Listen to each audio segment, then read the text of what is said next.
Avui hem vingut aquí a l'Arxiu de la Catedral a consultar una sèrie de materials que ens poden servir de cara a la docència que haurem d'impartir, i ens hem presentat aquí amb en Pau i amb en Quim i hem pogut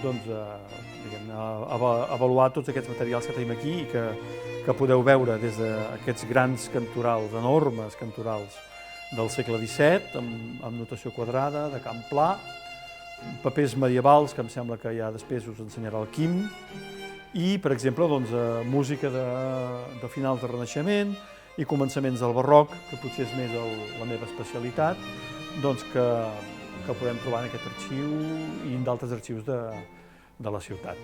Què et fa pensar que això són 8 veus? Mira, que sempre tenim repetida la mateixa. Primer de tot, més fàcil, tenim 8 caplletres, això està molt clar. Cada caplletra es correspon amb un començament, fins que cada començament té una clau diferent.